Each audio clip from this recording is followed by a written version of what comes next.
Well, good evening and welcome to the fourth program of the World Affairs Council of Western Michigan's 2021 8-week Great Decision Series with topics suggested by the Foreign Policy Association of America. I'm Michael Van Denen, and I am the Executive Director of the Council. On behalf of my colleague Erica Kubik and the Board of Directors of the World Affairs Council of Western Michigan, I welcome all of you. Thank you for adjusting with us as we program responsibly in this time of COVID-19. We hope that you will stay safe and you will show grace to those in your community. The Council's mission is to empower the people and organizations of West Michigan to engage thoughtfully with the world. We do this with the help of over 50 local companies, 11 colleges and universities, and many community members. Together, we seek to provide programming that is credible, objective, relevant, civil, and compelling. To change the world, we believe, one must first know the world. Tonight, we say thank you to Wolverine Worldwide as our series sponsor, to Blue Lake Radio and the Community Media Center as media sponsors, and to Steelcase. A big thanks to them for being our topic sponsor for this day. After the conversation has gone on for a while, you will be able to ask questions of our panelists. You may type them into the YouTube comments section, or you may text them to 616-308-6560. Please exhibit civility to our guests and hospitality to others by asking respectful and succinct questions. We are so pleased to have Judy Samuelson and Brian Kraus with us, and we're very grateful to them for their flexibility to engage us in this format. Judy Samuelson is the founder and executive director of the Aspen Institute's Business and Society program. She is the author of the 6 New Rules of Business, Creating Real Value in a Changing World. She previously worked in legislative affairs in California and banking in New York's Garment Center, and she ran the Ford Foundation's Office of Program-Related Investments. Samuelson regularly writes for Quartz at Work, is a Bellagio Fellow, and a director for the Financial Health Network. Brian Kraus is Vice President for Global Manufacturing at the Amway Corporation and is responsible for leading 25 manufacturing plants across 9 locations and employing 2,800 people. Prior to his current role, he served as Vice President for Global Supply Chain Planning and Project. He also teaches Business Administration and Supply Chain Management at Aquinas College. Their presentation tonight, their conversation is titled The Future of Business and Global Supply Chains. Let's welcome Judy Samuelson and Brian Kraus. Thank you. Nice to be here. Thank you. It's an honor. It is an absolute honor. Thank you, Michael.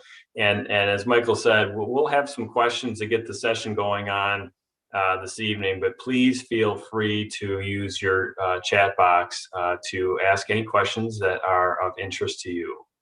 And, really no better way to fulfill the mission of the Affairs Council about understanding the business world than to talk about how Judy is rewriting the rules of business. And if you haven't read her book, The 6 New Rules of Business, Creating Value in a Changing World, please pick it up.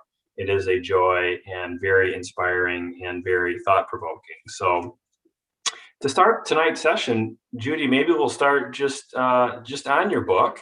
In the book, for those that perhaps haven't read it yet, it's kind of a myth-busting book. You myth bust a lot of the long-standing truths in business, and each chapter you talk about the old rule and how business is changing in the new rule, and in several chapters talk about particularly about supply chain, which we'll talk about through tonight's session. But share with us, if you will, what prompted you to write this book? Well, again, thanks, Brian, for hosting with tonight, and thanks to Steelcase. We have a lot of relationships at Steelcase, have wonderful colleagues there. And I still remember fondly when Jim Keene came and visited with a group that we convened with the University of Michigan, at the Ross School, and just did an incredible kind of Q&A with Jonas Serra from the New York Times at the time. And it was really memorable, and it was a great moment about leadership. And anyway, it's good to be here and to know the Steelcase people in the crowd as well. Why did I write the book? It's been a long journey. I've been at these questions about the role of business in society for a very long period of time, getting close to 30 years at this point. And I think I'm impatient. I want to pick up the pace of change. I believe deeply in business. I believe it is the most instrumental and important institution of our day. That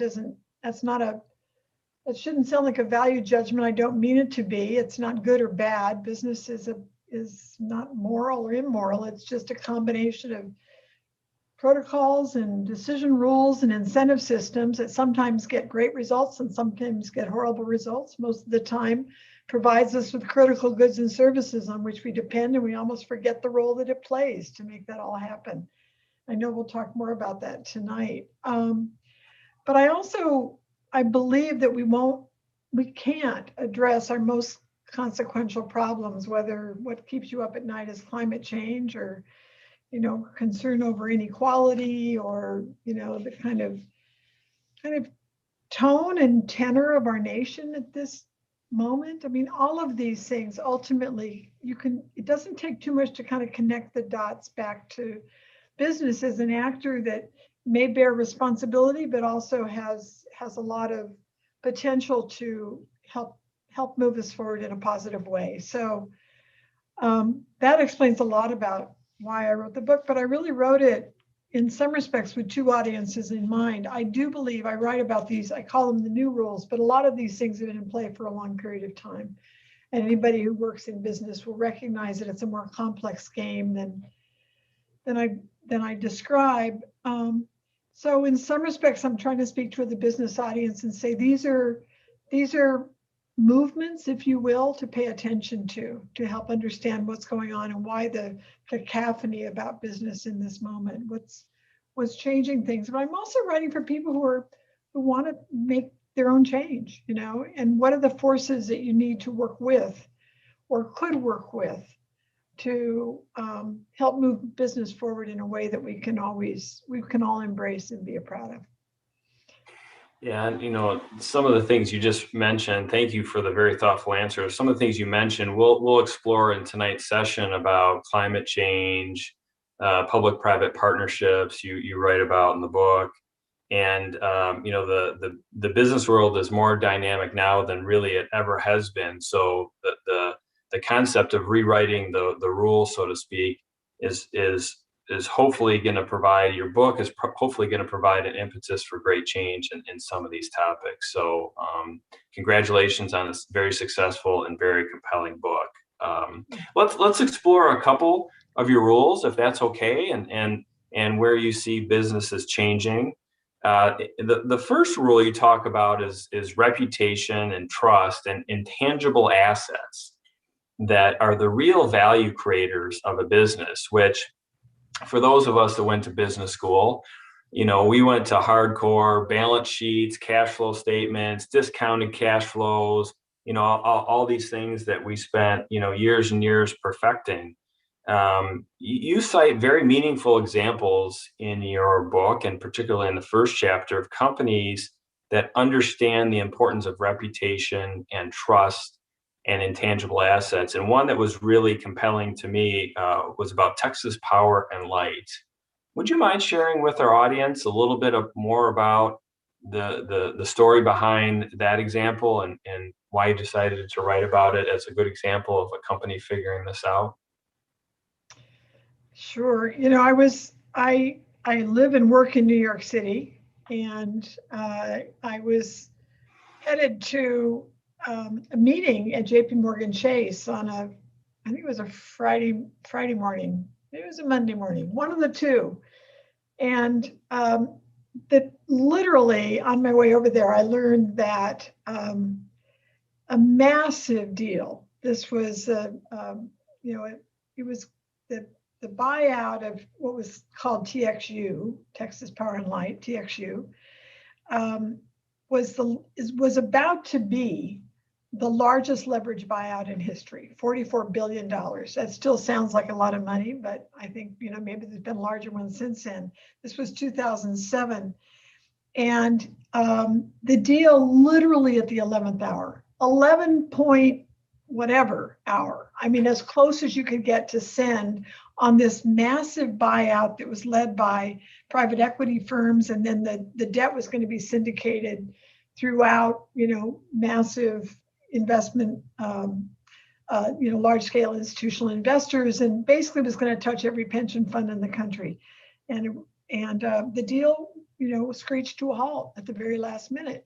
And it was because the investment bankers, in their wisdom or lack thereof, really had not been attuned to what was growing concern over the forecasts that were in the balance sheet, and they were treating like 100% on the dollar kind of assumptions that TXU would go off to build another 11 coal-fired plants over the course of the projected lifespan of this transaction. And simply not possible. Environmentalists had been at it for a couple of years at that point, barking at the regulators and trying to get public support for clipping the wings of this power company. This is obviously a complicated domain. We're still living through the impact of privatization of power in Texas. It's become a big story in these last weeks. I don't know a lot about it from that vantage point, but I do know that this ended up being a massive wake-up call. Private equity firms, as a result of the failure of this transaction, which ultimately was consummated, by the way, but with only 3 coal-fired plants and with promises to curtail the growth of coal in other states in which the power company operated as well.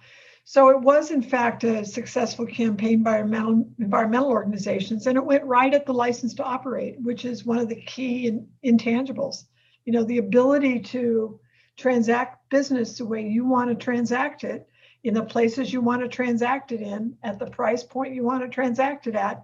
That's kind of your basic license to operate. And in that moment, the company and its kind of allies in refinancing the enterprise had lost that license. So it's a compelling example, and it's one that I really think it was a real shot heard around the world wake up, and has changed the way that private equity firms and ultimately banks have also do business. Yeah, the very compelling piece of that, again, for kind of traditional business people, is you have this massive firm with billions of assets that through the course of external pressure, really, like you said, it came down to, are you able to operate in its very basic form? Sort of forget a balance sheet, forget all my assets, forget the tangible pieces of my business, look at the intangible pieces. And I just thought that was a very, very compelling example. And as you just mentioned, Brian, I think the number is, I think it's something like 80 or 85% of valuation today is tied back to intangible assets. Trust, the ability to attract and retain talent, the reputation, all of these things loom very large. And one of the changing rules of business, right? And one of the absolute changing rules of business. Yeah, it's profound. Very, very profound. And which goes to another point you bring up in your book about the fundamental purpose of a business, and the shifting paradigm there. And again, originally and traditionally taught and thought as business leaders is the purpose of the business is to generate profits. And, again, you really myth bust that and really spend time writing in the book about the courageous and bold steps taken by the Business Roundtable to really shake that up in a very meaningful way.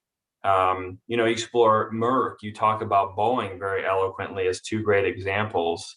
Why are you so compelled about, talking about how the purpose of the business getting to the core of that is not about profits, that it's about other mechanisms, other outcomes. Well, I talk about Boeing as kind of a tragic case, and Merck, I talk about kind of the opposite. I do think it's the organizing principle. I think it's not profits, as one of my mentors, and I quote him in the book, says, profits are like oxygen, but it's, you need it, but it's not why you get out of bed. You don't get out of bed in the morning to breathe.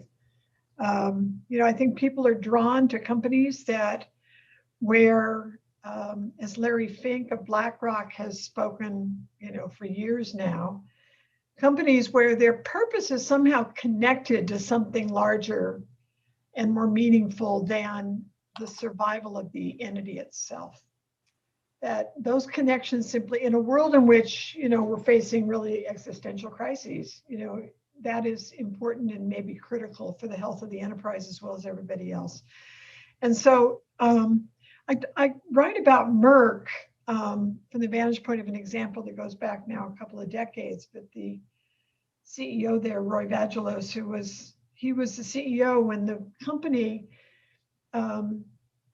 discovered and patented a drug called Mectistan that turned out to be a cure for a devastating disease called river blindness, which is found in river valleys in Africa and beyond. And there was a problem with this. It had no commercial value. No one in those regions, and no one affected by this disease or their families had, any ability to pay for the drug. They had no ability to get to easily get to a drugstore where one might pick up a drug, as we think about it in the U.S. context. And but he wisely understood and taught me when I interviewed him, helped me think about purpose differently, in the sense that he really knew that purpose is often about something that is so tangible and meaningful to the company that it becomes the organizing principle because you can't do without it. It's also connected to that. And for Merck, it was really about their science, their talent, these scientists who were instrumental. Roy Vagelos himself was a scientist. He understood it. He understood how they think. And the idea that he would not engage, it was a difficult choice. Are we going to get into the public health business, or are we in the drug business, and what's the lines between this? But when he couldn't find somebody else to pick up the patent, he went to the White House, he went to the UN. He made the determination that they needed to proceed to make sure that this drug didn't lie fallow, but actually served the population that was in so much great need. And in doing so, he demonstrated and built phenomenal goodwill toward Merck. He had started getting letters, from school children across the country, which he had still saved in his desk and showed me some of them. He invested in the people that mattered tremendously within Merck and signaled that it wasn't just about the money. So there's a whole business school case written on this decision. It became kind of a go-to example of a business kind of, is this an ethical decision? Is this a business decision? But it does go right back to the question, are we clear why we exist? And if we're clear why we exist, as has been told many times with the J&J story and the Credo and other stories that you all know well, that will help guide us at the right moment. Mm-hmm. And I couldn't help but thinking about reading this portion of your book and the great story about Merck and the courageous choice it made to forge new bounds. We are in a kind of tangential situation with our COVID vaccinations, and as a supply chain person, I see it happening in real time about the challenges that these fantastic, complex organizations are having, not just coming up with the science behind the vaccine, which is incredible that these organizations did it so quickly, but the day-to-day challenges of literally getting it in people's arms. And it's a tremendous challenge. And as a supply chain person, a number of my colleagues have said, let me at it. I'll help get it manufactured. I'll help get it in people's arms. And these companies that have taken the bold step and said, I want to be part of a solution, are really helping us cure, obviously, COVID and get us back to normalcy. But they're also learning the realities of challenges in our supply chain. So when I read this portion of the book, I thought, geez, I wonder if some of our other organizations are reading it and contemplating the challenges they face in our supply chains. Well, it's a tremendously important story. The one you're talking about right now. Obviously, it has great meaning for everybody, on this call and well beyond. What's interesting, I think, is that it also is a window into what happens in a case like this, where you actually start to get real collaboration between what are usually arch competitors. Mm-hmm. And I heard a story the other day that, well, I can't remember a company that was not yet ready to produce a vaccine is using their extra ability to fill, vials to help out one of the other companies. I mean, so there is a sense of we're in this together. We cracked the code on this virus together. We worked in a collaborative fashion with one another and with the US government as well and beyond in these other countries where the vaccines, other countries have obviously also been part of this, solving this big puzzle. So it is really meaningful to have this example in front of us and understand more about, as you say, the complexity of the supply chain, but also what is possible when we kind of put self-interest aside and really put, the public interest in front. Yeah, and you talk about co-creation later on in the book, which is exactly the what you're hoping and continue to see happen with the COVID vaccine rollout. As consumers, we kind of take for granted. I order something off Amazon, a pair of shoes, some book, whatever it is, and it just magically arrives at my doorstep. And we've all learned about sub-zero temperatures now with the vaccine, and how quickly it needs to be distributed and it expires, which are all realities in the business world, and especially with our supply chains being global. So it is a very relevant topic and a very real world experience. So we'll see how that plays out. Maybe that'll be part of your next book that you write.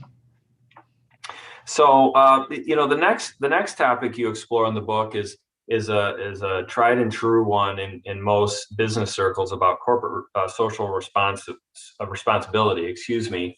And the point you make is that boundaries used to be pretty well defined, and they kind of no longer exist. And you talk a fair amount about transparency. And I'm going to quote you here because I love this quote. You say, if you are naked, you had better be buff. Meaning, if you're out there being transparent, you better be in good shape. Otherwise, people might like to see what you have. And, again, in this chapter, you talk about many global brands that have been burned in the past through difficult crises. You share a personal story about your daughter and M&Ms. And, kind of bringing it home to West Michigan, we all, generally speaking, here in West Michigan, we operate supply chain intensive businesses, global in nature, sourcing materials all over the world. And again, you speak to risks and scarcity of water, lack of biodiversity, labor challenges.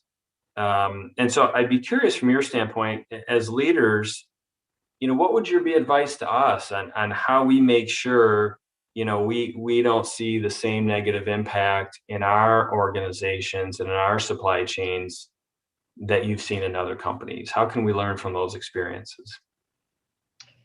Well, I think we're all seeing the same thing. The power of social media is one piece of it. And, sophisticated companies are pretty well armed for that today. I think they scan the horizon and try to identify what's ahead and be responsive in due course. But I think, it's about opening up the company to understand both, risks and opportunity. I'm sure we'll talk about employees as one piece in this, but, the success of, this chapter is really about how far outside the gate, we're talking about supply chains, how deep in the supply chain, responsibility is actually defined. We live in a moment where or in an age where even the use of the product is now deemed, something for which the company is liable. That certainly didn't used to be the case when I was a kid. So the boundaries of responsibility have morphed and are fluid, and they're defined way outside the gate. When I first started working, I remember the mantra about the responsibility of the corporation was basically, create jobs and pay taxes. That was kind of that was what the responsibilities were. So it's complicated because we can't take either of those for granted today. Job creation has become a complex domain. It's going to get only more so in a world in which we're adopting even more quickly as a result of COVID, artificial intelligence and robotics and the like. And of course, there's a lot of companies that, engage in tax avoidance and, do whatever they can, consider that just a cost to be minimized without stepping back to kind of reflect on what's the right deal here, what's a fair tax. So, there's a whole host of NGOs out there that are incredibly sophisticated at figuring out how to harness brands and deploy them to make a larger point. And so they're the ones that are setting the responsibilities of business and listening for that, but also going back to purpose, clarifying what has to be true and what will be revealed by our operations if we don't really, take this seriously. So purpose is defined by the company, but it's also revealed by the company's actions. And I think that comes through in this balancing act of trying to say, how do we get ahead of the curve? It's to be very attuned to how we would look if we don't, in fact, treat this like a business. Treat the kind of need to scrub the supply chain as something as important. Scrub it of practices that would not hold up to the test of the old New York Times front page test. And we see companies that have done that and have done radical things like actually become totally transparent about their supply chain in order to say, help us out here. We are in it. We are serious about this. Levi Strauss did this with all of their factories, essentially identified the entire source of all of their products, because he essentially said, we believe we're doing the best we can, but we are going to prove that by being as transparent as possible so that we are engaging in this in a holistic way. So it's complicated, but I think we're seeing it's a new age. Things are changing in this domain. Yeah, and from my observation, my experience in working in supply chain, the bar still is quite low, in the sense that you can become certified by third-party entities to have a certain sustainability, and to do that, you have to go like to your supplier's supplier, which, when you think of these vast businesses that you write about, is not deep at all. One or two steps back in the supply chain is not deep. You barely scratch the surface. And so for us to really, as business leaders, to embrace this new rule, we're going to have to seriously raise the bar on what we expect of our businesses. And part of that is how we operate as leaders, and also what is acceptable by our customers, and what is the right thing to do. So we kind of have to, as business leaders, balance all those three variables. If you're naked, you better be buff quote is actually from a guy named Don Tapscott, and I could recommend his book. And he writes about radical transparency. That's a term. So it's it is this idea that it's going to be there. We are going to know, right? So, Yeah, I love that quote. Your book, again, very, very informative, but also entertaining. And that one got a chuckle when I was reading it. Good. My wife said, "What's so funny? What's so funny about the book you're reading?" I told her, and she laughed. So that got a good laugh in our house. So I hope there you go. That's a good thing helpful to do at home, particularly. Yeah, I hope that's helpful to you. Yeah, we are starting to see a few questions come in the chat. So please have them continue coming on in if you have them. And I'm going to get to one just after my next question to Judy. You were just talking about employees, and I want to talk about people a little bit, because you do talk eloquently in your 4th chapter about the power of a firm's employees, which is, certainly a personal passion of mine. And again, you literally say in the book, employees are the business. And you talk again about Microsoft and Delta and Merck and others. You share examples of Facebook and Google and Amazon. And again, you just were mentioning Levi Strauss as a preeminent example of how they really embrace, that organization really embrace the power of its employees. And in fact, you write, this is the kind of company that young people dream about joining, one where your aspirations connect with your paycheck. So how did they get it right? How did they get it right? And what can we learn from Levi Strauss? I've had the opportunity to kind of observe Levi Strauss for many years.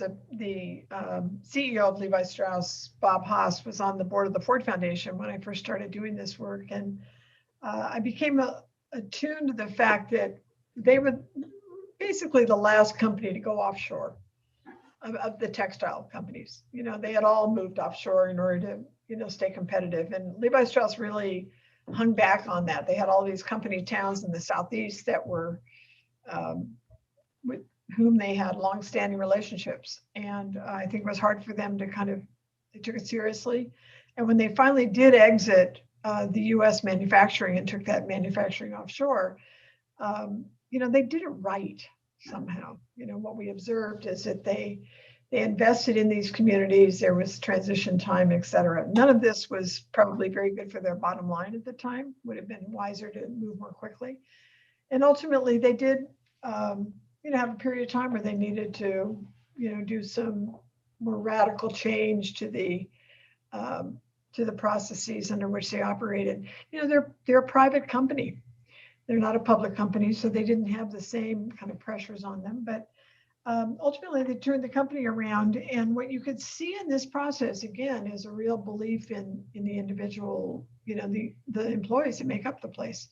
And we've seen lots of examples of Levi supporting individual change agents who were driven to address a piece of the supply chain or a piece of the manufacturing process that they really felt was important to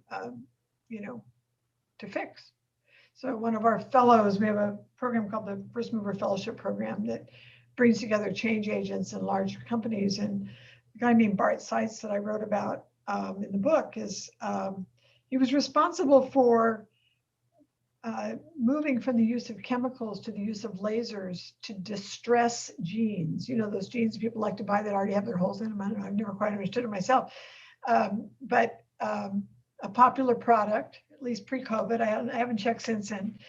And, they figured out how to do this. I mean, there are labor consequences because that means they're also operating without the same kind of intensive labor processes. But I think it's a great example of innovation and employees kind of go together.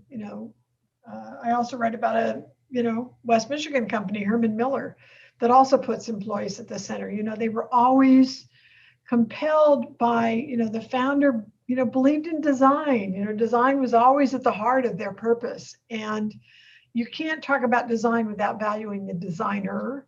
And when you value the designer, you also value the employees that make up the enterprise. And it's a company that has really led on the connection between design and sustainability. And I think it was kind of built into their DNA to be a first mover in that domain. So there's a lot of great examples of companies that put employees at the center. Costco would be another one, Southwest.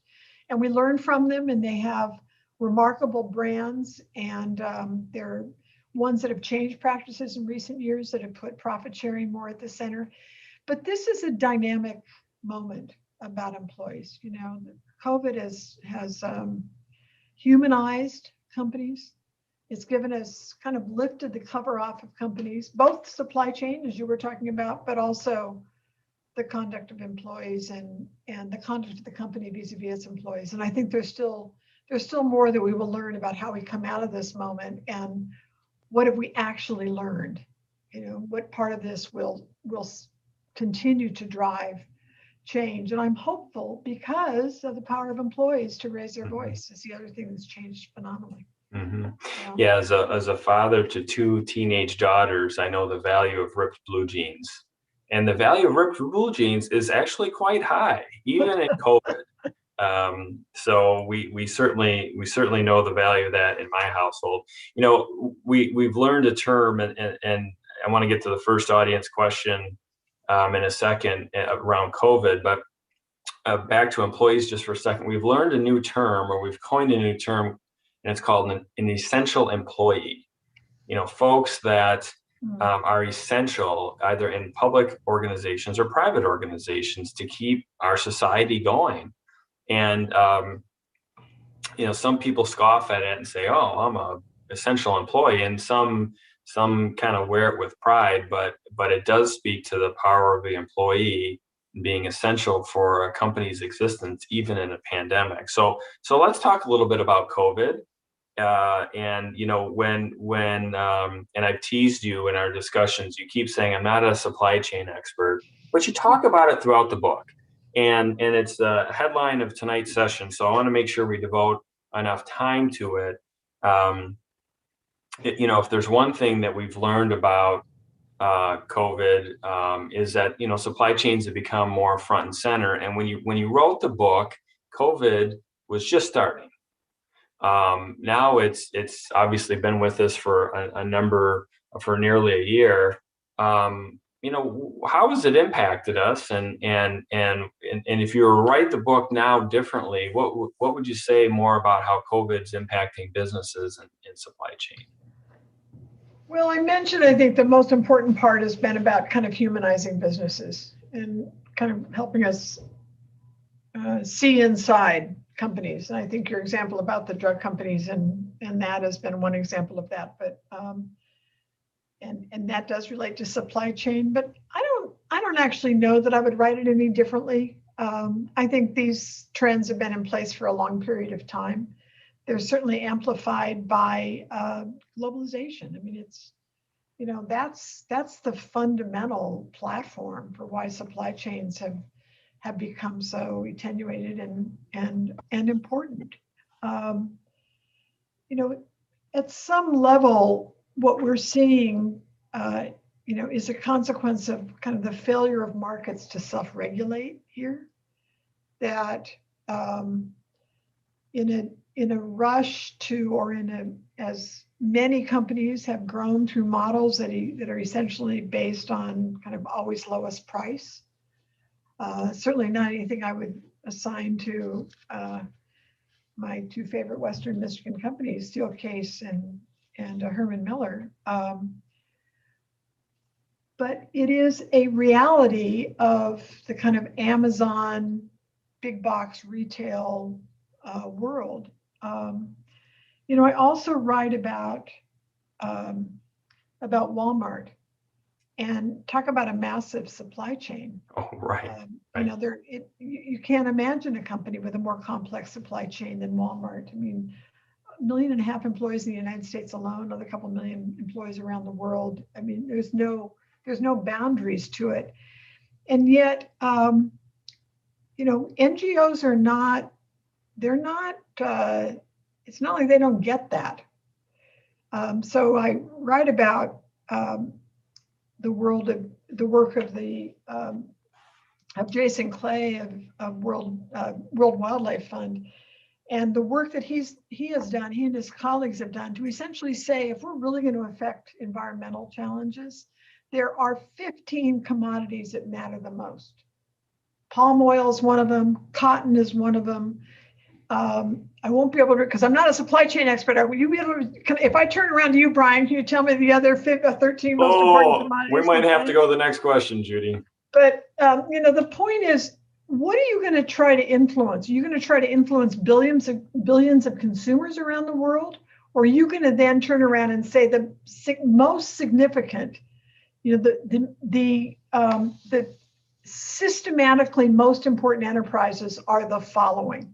They would include Pepsi. They would include McDonald's. They would include Walmart. They would include Amazon increasingly. They would include companies that, let's put our spotlight on those companies and harness their brands to drive the change. And I write about examples in the book of supply chain challenges and the degree to which putting a spotlight on a company like Walmart can really change the kind of conduct of the game. Mhm. So I'll just, end that example by saying that, when Lee Scott was CEO of Walmart, this is back now, I'm taking us back to the time of Hurricane Katrina, and the company had been buffeted by campaigns from labor unions and environmental organizations that had gone back for a full decade. And Walmart was not getting very much good press. And when Hurricane Katrina came and barreled into the coast and into a major population center of New Orleans, Walmart applied that operational efficiency that you supply chain people know so well. And within 48 hours, 24 hours, they had trucks lined up as far as the eye could see on I-10, loaded with diapers and water and, all the blankets and other things that the people in the center of New Orleans were needed, who were stranded. So they got, for the first time in about a decade, really good news. There was a picture of this line of, Walmart tractor trailers waiting for the National Guard to open up the roads into the center of New Orleans. It appeared on the cover of virtually every newspaper in the country. And Lee Scott got it. And he said, how do we become the kind of company that will earn us that kind of press all the time? But he didn't turn to philanthropy to do it. He understood this was about their business model fundamentally. And what they did do is harness their own supply chain.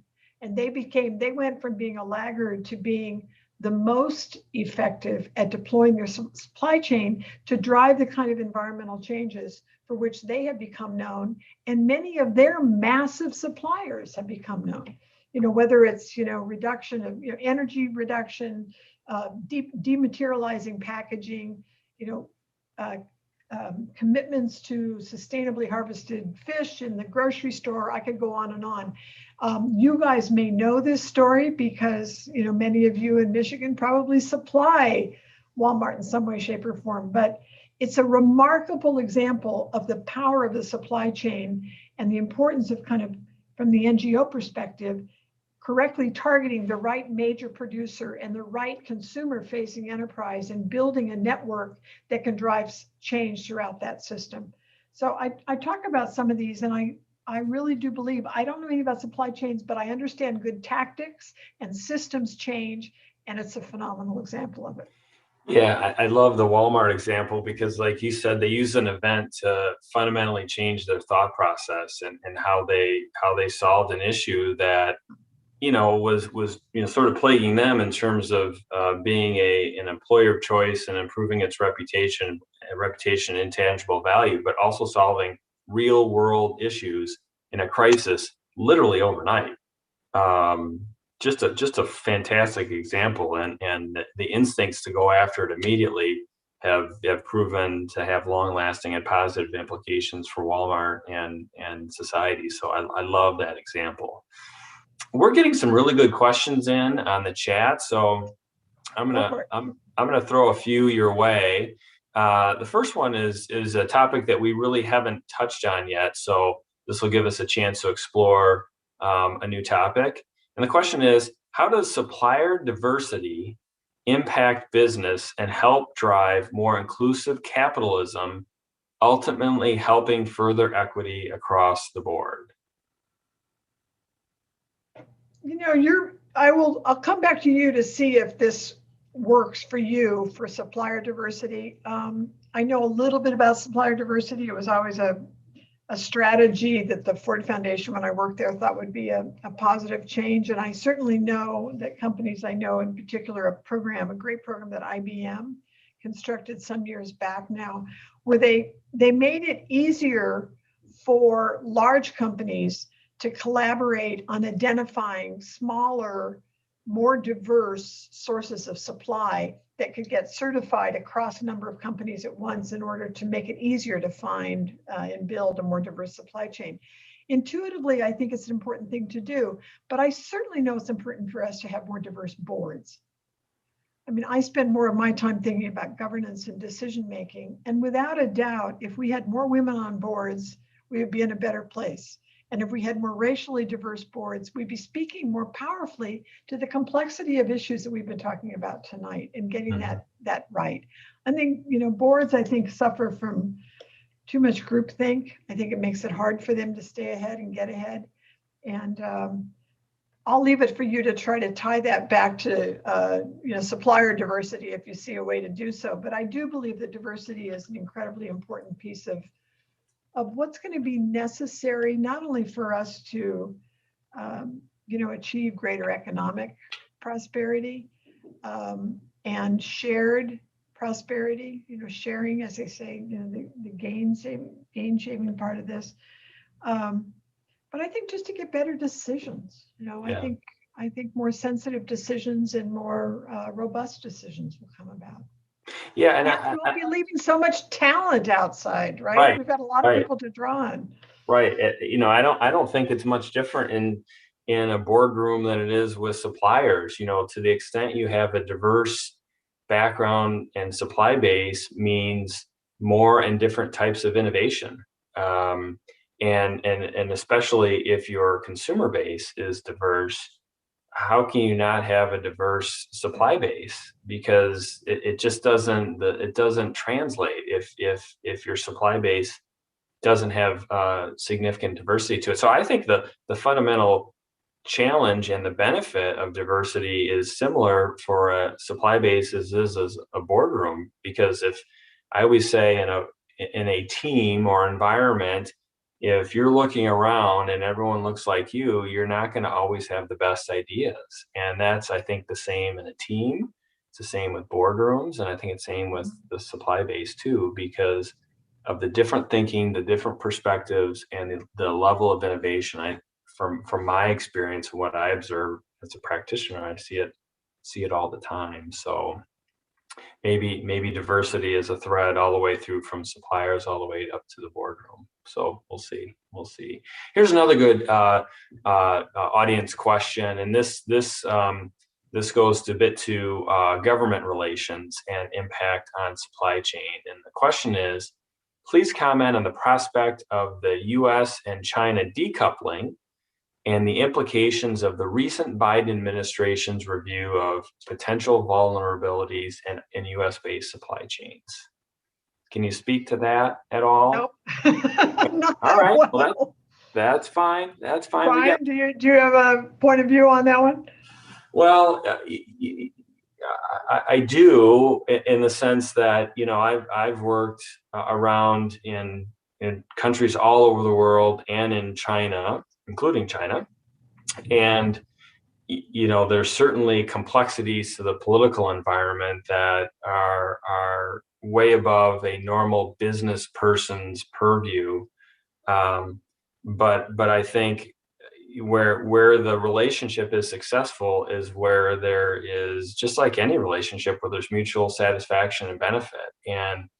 And to the extent that one party is hurt or hampered or benefiting from it, that's not going to be a productive relationship.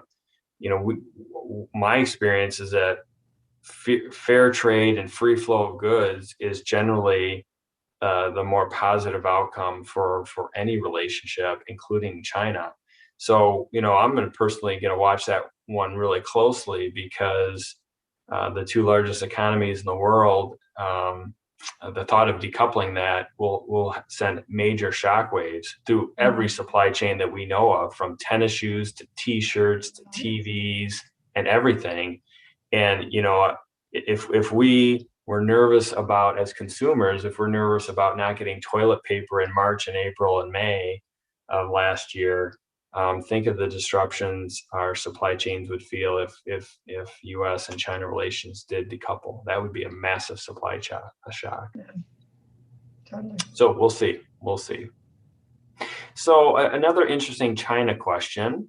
We'll try this one here. Do you think businesses and corporations in emerging economies like China can leapfrog the drivers of change to embrace your new rules? Or does the path need to be evolutionary? Can we have a revolution to get to your rules for emerging economies? Or is it just going to be a natural evolution over time? I think it's so connected, it's hard to imagine that it doesn't work at some level in step with the demands. But I want to be clear on something. I am not one who believes that consumers are drivers of real change. I mean, I don't mean that we don't, or that consumers are unlocking consumer demand is going to be the path to kind of elevating these kinds of questions and getting to better results. I call it magical thinking. I think by and large, what we actually observe is that consumers, say they care about one thing, but they ultimately rebound to price and convenience. And so there's plenty of room for that in the supply chain if you have companies that's the market that they're serving. And of course, we end up with entities like Amazon that are designed to facilitate that. I think a Walmart has come a long way, but there's still plenty of pressure on public companies and competitors to kind of move to a lowest common denominator way of thinking rather than the other direction. I think, we have lots of examples of kind of a company hitting a wall because consumers have called it out. But you almost always, when that's the case, you look behind the curtain and you find that there was an NGO that had targeted that company in particular. I don't think, our biggest brands are the worst actors. I think they're usually the best actors. And we do depend on them to bring things along, but they're not, it doesn't do any good to target a company we've never heard of. And therein lies the problem with, assuming that all of this will flow through the supply chain to China. It really does require a network effect here. And, so I guess in that respect, I think the kinds of issues we're talking about, whether it's, labor conditions and human rights and the like, that those will have to evolve, I suppose, in time. Mm-hmm. On the other hand, China's been pretty aggressive on parts of the energy economy, and at times looks like they were moving more quickly than the United States. So it's complicated, it's connected, it is about globalization, and I think the only thing we can be doing is continue to be truthful from the vantage point of business, truthful that, there's no free lunch here. You can't have it both ways. You can't, in fact, engage in the magical thinking that you can buy something cheap and quickly and not think that there are ramifications for that, because it's simply not true. Yeah. And that's an excellent segue into another audience question. Again, we've talked about purpose over profit, and the desire for short-term results versus long-term impact. How do we get boards to think like that? How do we get the boardroom to change, to embrace that kind of thinking? As probably many people on this call, they're all taking direction from a senior executive that's instituting a policy or a strategy. How do we change the thinking at the top, at the board level and CEO level, to make sure that our businesses are pursuing purpose over profit? Well, as you write in your book. It starts with something called total shareholder return. As long as return to the shareholder is the loudest signal in CEO pay, I think we have a really hard time moving as quickly as we need to. And that is a topic that my colleagues and I have taken up. We've been working for years on CEO pay. We haven't approached it as kind of the the most obvious question that's on most people's minds about whether or not CEOs are paid too much. That's not where we start the conversation. It's really about what are we designing pay to accomplish? So it's back to the question of, is it designed to connect the CEO and his or her direct reports and the board back to, what do we hold dear? What is the purpose of the enterprise? What are the things that we simply can't do without and that we need to manage to? I spend a lot of time thinking about this because I think it is an issue of significant consequence. And we need to turn back from simplistic measures that kind of compare companies inappropriately and get back to the health of the enterprise itself. That is the job of the board. The board's duty is to the enterprise. That is its principal shareholder, its principal fiduciary duty. And if we can get boards to become more diverse and engage in some of this complexity, I think there will be a greater willingness to put kind of the design of rewards on the table and to have constructive conversation about what's the right relationship between the CEO and direct reports. How much should go to shareholders? I mean, 90% of profits has been sent to shareholders through dividends and buybacks over the last decade and beyond. That doesn't leave a lot of money to reinvest in employees, in critical research and development and long-term investment for the health of the enterprise and the communities on which it depends. So, I think that is a design question, and we need to take this question of what we're actually about and what we're trying to accomplish and make sure we follow through on the myriad ways in which we then drive decision making. Yeah, again, in the book you write about pay for performance, and most people in business, and even particular in supply chain, gravitate to a career there because, as the saying goes, you are what you're measured. And supply chain is a very measurable science. I buy things, I make things, I distribute things, I qualify things, and so we're all sort of geared towards, here's my metric, here's my target, and I got to find a way to go after it. Right. And so thinking about shifting the pay for performance philosophy it's been inherent, and again, you write about it in the book with executive compensation that has grown and manifested itself so significantly. It's a big myth buster to say, how do we get at the basis of that to get that engine, get that variable and that flywheel moving in the right direction for the benefit, not just of the shareholder or the near-term results, but also the long-term viability of the enterprise. It reminds me of the conversation we used to have about quality, TQM, total quality management. Today, it would, younger people in the audience would know it as lean manufacturing or, other frameworks perhaps. But, quality, the notion of quality seems to be very germane in the kind of health of supply chains. And quality is not a destination. It's a way of thinking. Sustainability is not a destination. It's a mindset.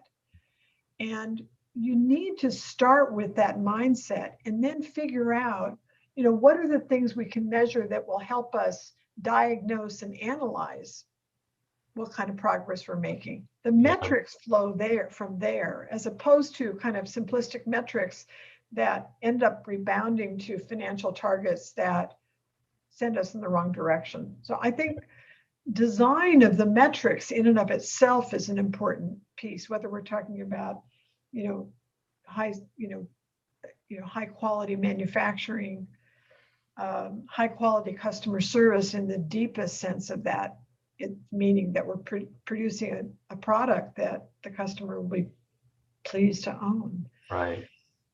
Brilliant.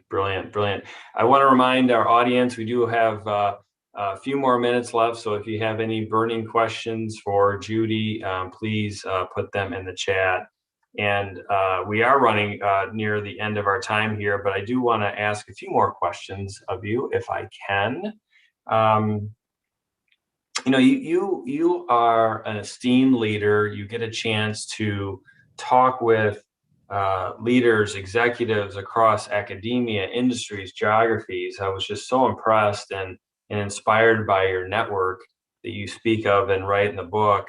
What advice would you give to the leaders here listening to this session? What advice would you give about how to embrace the change in these principles? And if you could, although you say you're not a supply chain expert, you are myth busting that with your knowledge tonight. What advice would you give all of us on how to embrace your new rules in a very compelling way? Well, I think just keep on listening to your own stories. I mean, the companies that make up your state represent such a remarkable. They're a treasure, right? They're a treasure for the nation. They're a treasure for the world. And I've always had a kind of affection for Michigan. My grandmother grew up in Kalamazoo, although it's a long ways, I know, from where you guys are. But I think we worked a lot with the University of Michigan. It's a remarkable institution and has this entire cohort of faculty who convene every year around the notion of kind of positive business and embracing these questions, but driving them not through some side office down the hall that's about CSR or sustainability, but instead really embracing those people as part of the diversity of thinking that will help us make better decisions. So I don't think there's any magic to this. I think so much of this is about common sense. And I really do think these rules are commonsensical. I think we went too far into the shareholder primacy domain, way too far. It's not that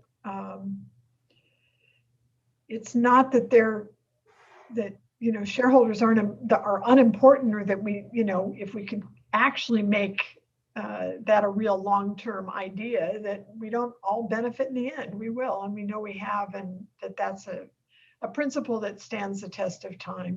It's long-term thinking is where these lines converge between the design of the business and the health of society. And so that's the work ahead of us.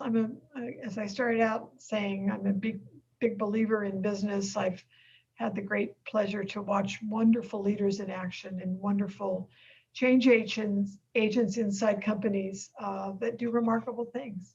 So watch Mary Barra and the electric car come on. There's many other leaders I could point out, but I think she's decided to stand for something bold, and it's an example of the kind of thing where manufacturing has a ways to go, but can stand the test of time as it thinks about consumer preferences, the health of our economy, and nature. And so I have great faith in Michigan and beyond. Yeah, well, thank you for that faith. And you talk about sharing your personal story and keep talking about it. In the last dialogue we had, you shared a personal story and in the book, and really talked about it in the spirit of coalescing public-private partnerships. And you talked about Bryant Park in New York City. And I thought that was just a wonderful, wonderful example. And I'd never heard it, frankly. And you were a young person in New York City, and you saw Bryant Park, and it maybe at the time wasn't the most inviting place for people to enjoy. And obviously, if anyone's been to New York City in the last number of years, it is. And you end the chapter talking about coalescing public-private partnerships and the importance of co-creation by saying, when public interest and business needs are aligned, extraordinary change is possible. And again, I thought that was very rich and compelling statement, because co-creation is and again, in supply chain, when you talk even about electric cars and in the auto industry, who would have thought of that, 25, 30, 40 years ago? But share with us a little bit about co-creation and what your thinking is there and your experience is seeing the transformation of Bryant Park, because I think that's a really good personal story to share with our audience. Well, the story of Bryant Park is one that's now decades old. Well, the park itself is much older than that, although it also served many other functions before it became a public park. That space did, but it's a story of change, and I like it because it's a tangible. It's 6 square blocks in the middle of New York City, and you can walk in and enjoy it today.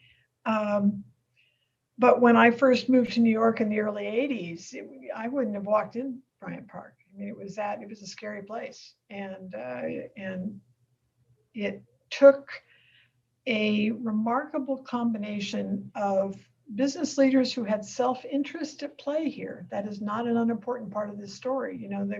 The businesses that neighbored the park finally put together a coalition between them, among them. They taxed themselves. They created a new kind of a public benefit corporation that delivers services to the park, but does not do it for their own self-interest. They do it for the public benefit, and it has become a model of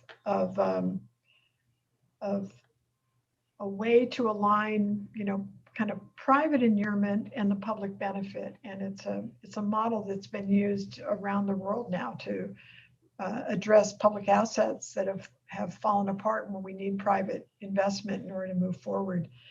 So I think that's what it's about. I write in this chapter that you're talking about the power of co-creation. When the system itself is at risk, you simply can't address it one company at a time. It requires coalitions, and it requires collaboration. It requires, sharing deep secrets like, how to fix problems that probably you wish you could do yourself so you could capture all of the upside, but it just doesn't work that way. And so we're seeing that today with coalitions like the Business Roundtable finally step in on climate. It took a long time, but they put out last September a massive change in their position. They really put out a very profound statement about climate change and the need to move forward, and it was endorsed by the organization at the highest levels. So I think I think that's what the moment we're in, and I expect we're going to see more examples. Who leads that? There's a question in the chat that I'm going to kind of fit into addend my earlier question. Who leads that? Does the government have a role in starting that? Do businesses have a role in starting that kind of co-creation? What do you think is the first step there? I think it can happen anyway, if in a way. I mean, the examples I write about are mostly NGOs. Behind most of these enterprises, there is some special purpose organization that is not, a lot of them are not for profit, that are the kind of architect of the business model that will embrace a coalition of business players, other entities that are of consequence or need to be listened to get the design right, whether it's, deploy media to elevate the question, to bring business to the table, but kind of create a safe space for business to negotiate behind the scenes and figure out the protocols by which they'll engage. So, in the environmental domain, it's usually an NGO that has taken has picked up and has cleverly figured out, again, how to harness a brand that will feel it if they're successful in targeting.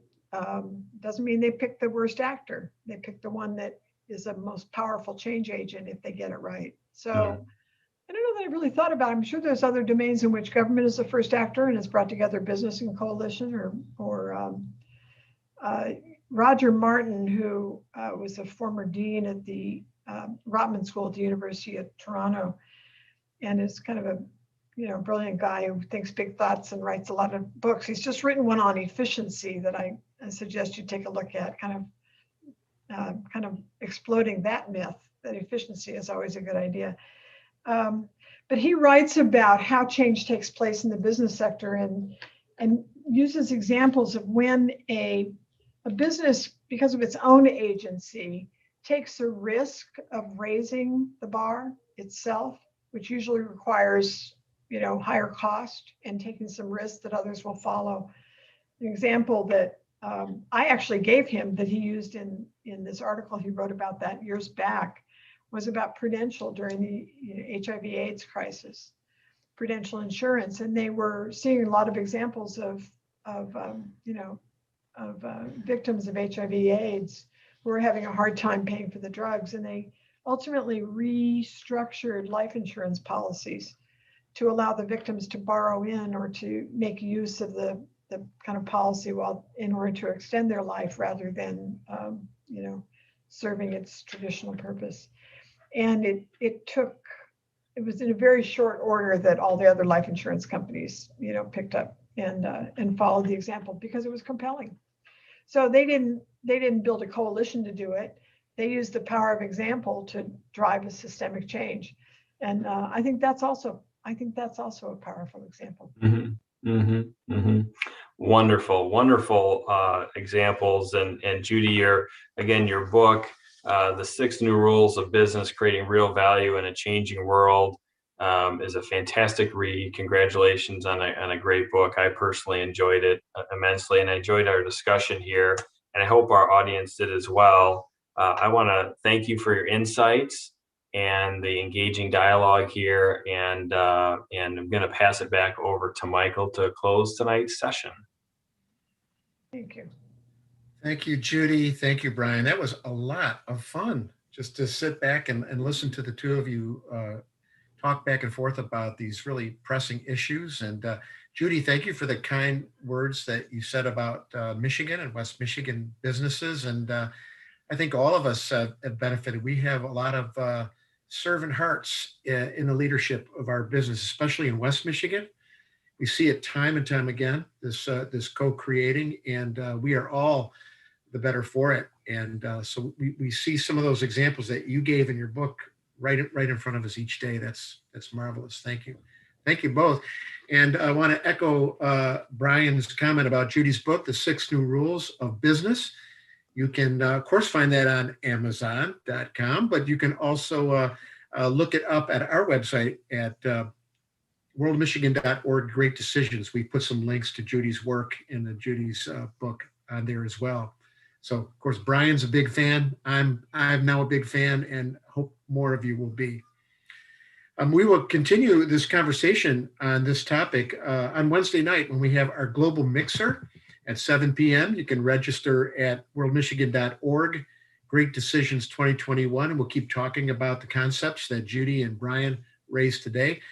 And next week, we continue with Great Decisions on Monday, March 8th, when Julia Luscombe, who's the Director of Strategic Planning at Feeding America, will present on sustainable globalization post-COVID. We're going to archive tonight's program on YouTube, and you will find the directions to that at worldmichigan.org. Thanks so much for being with us tonight. Be world aware.